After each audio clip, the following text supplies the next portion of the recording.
Another friend of mine, serious, put together, grounded, realistic. That would be my friend, Liz Wheeler. Liz, thank you for coming on the show.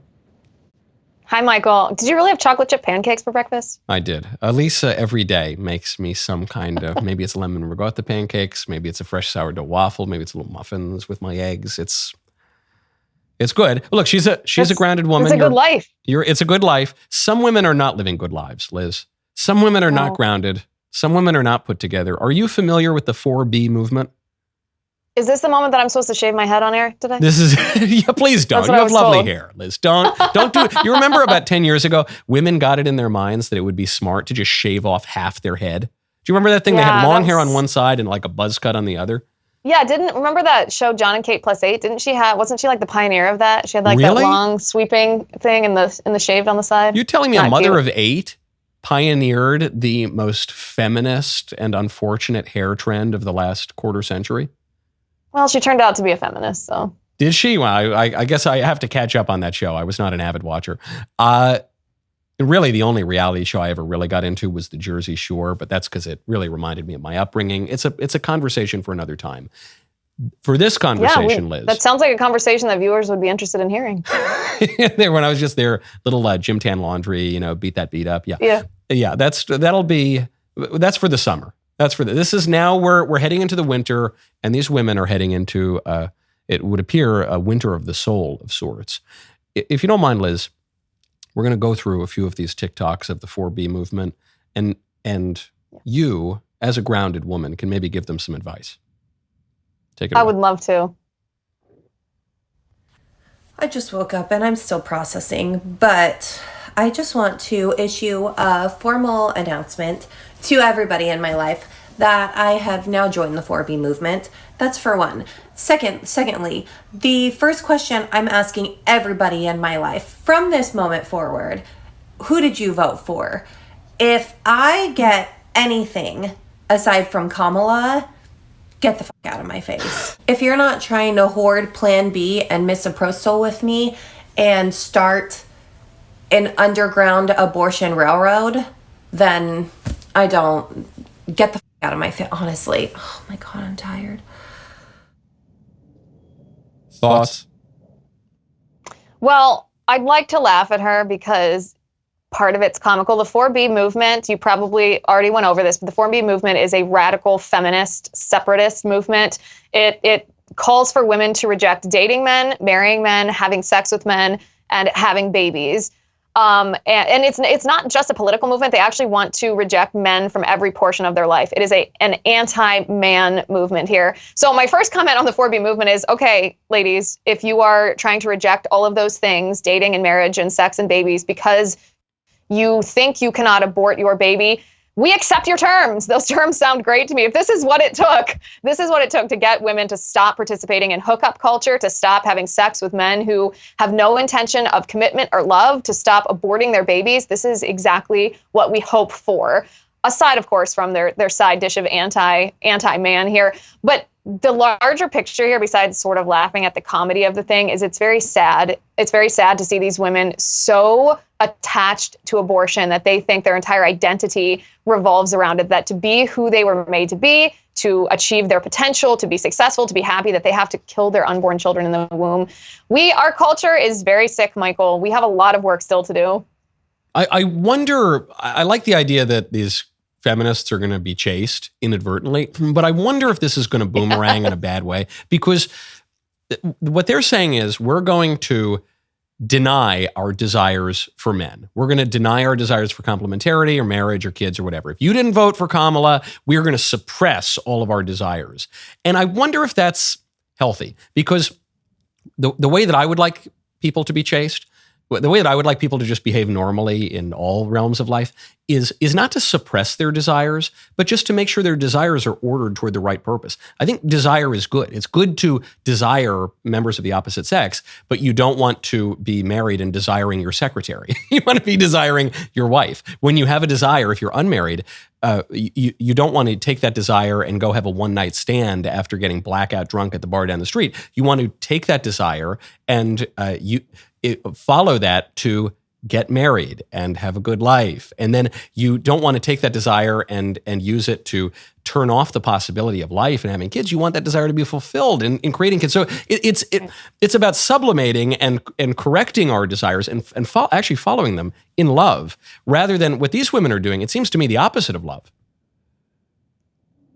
Well, it is. And the word that you used, suppressing their desires, I would call it, I mean, maybe they are engaging in a suppression of their desires that's disordered, but in a sense, it's potato with self-control. When you're an unmarried person, are you suppressing your desire to go out and have sex with a lot of people, or are you exercising self-control over that desire? The end is the same. And even if it is not rooted in the same order of what is good and right and beautiful, we're not just talking about the woman involved here. She, by not engaging in promiscuous sex and not allowing a man who has no intention to commit to her and love her and marry her to impregnate her, then she's saving the life of a baby that she admits that she would abort should she become pregnant. So that, to me, is the primary thing that when I see these videos, I'm like, okay, great. We're going to save babies' lives if you abstain from promiscuous sex. But yes, like I said, I also feel sympathy for these women. I think a lot of these women have been harmed by abortion and have been harmed by men who abuse them. That's sort of the undercurrent of the problem with abortion in our culture that's been so unpopular in the last couple decades to talk about, that I have hope that as a culture, we're starting to red pill, not just politically,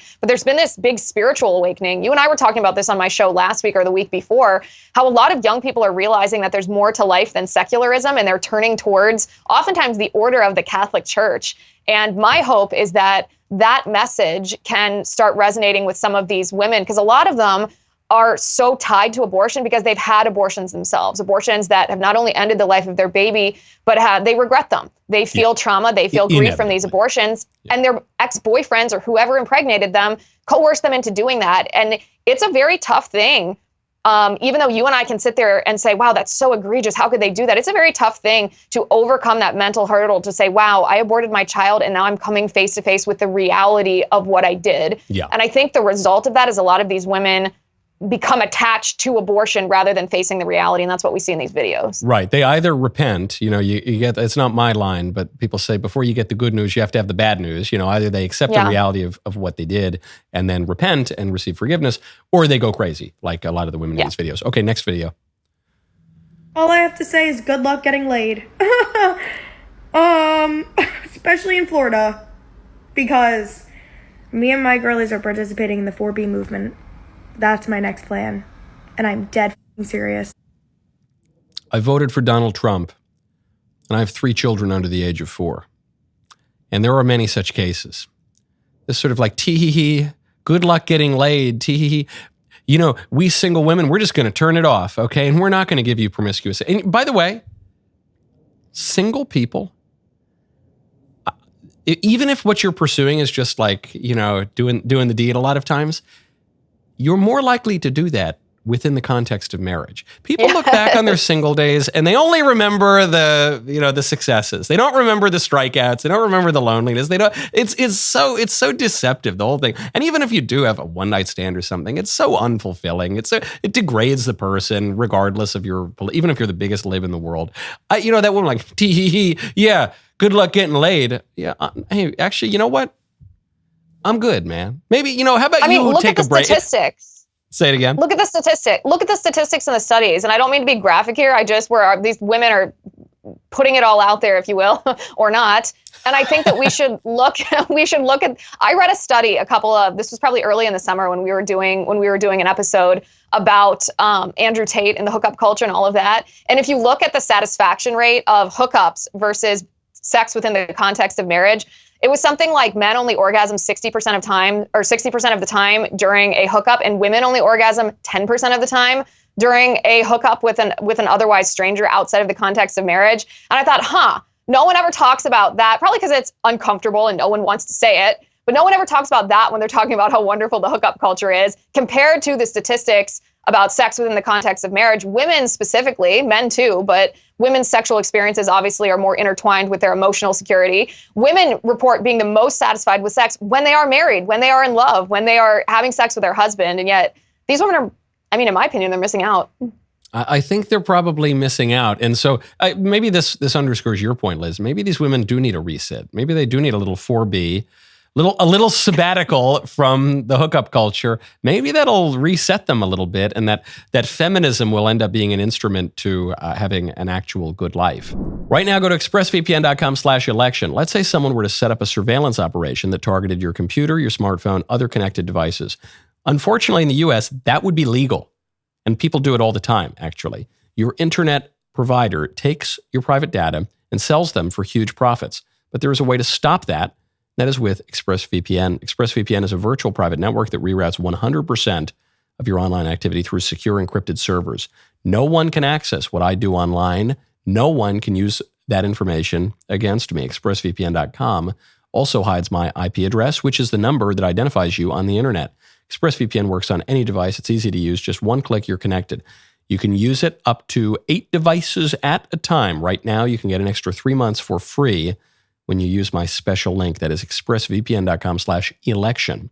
Get 3 extra months of ExpressVPN for free. That is expressvpn.com/election, ELECTION. Next one. I'm going to be honest, I was very blindsided by the results this morning. I've decided that cigarettes don't count today, and I honestly might go get a tattoo. But I also have decided that for the next 4 years, I am going to abstain from schmex with men.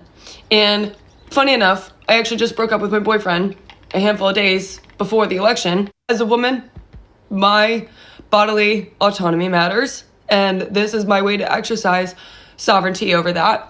Delete your dating apps, because we can come together in community, and if you need somebody to cuddle or hold your hand or give you a kiss, I bet you one of your girlfriends would do it, okay? And you don't even have to really be gay, okay?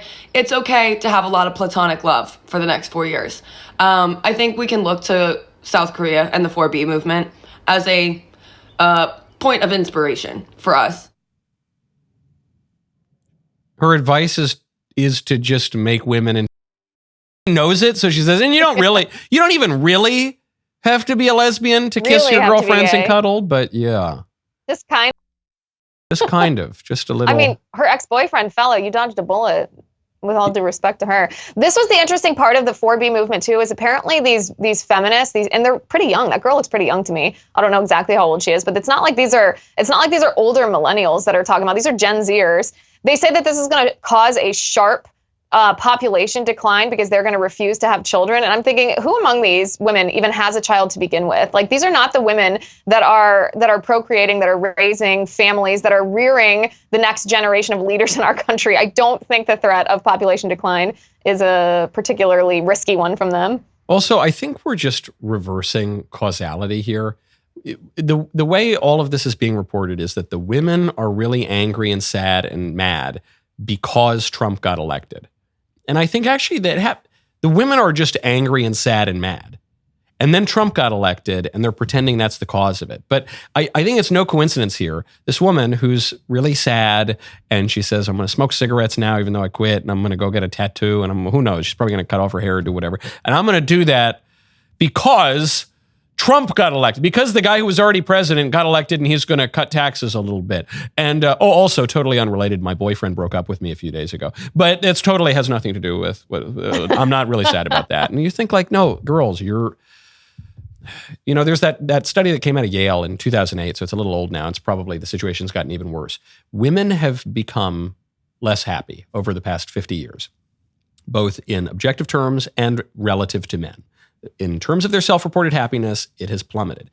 And now, huge swaths of women are on depression pills all the time. Women in their middle age, women in their teenage years. They're constantly popping pills because of how sad they are, how unhappy they have become since, coincidentally, feminism hit the national scene.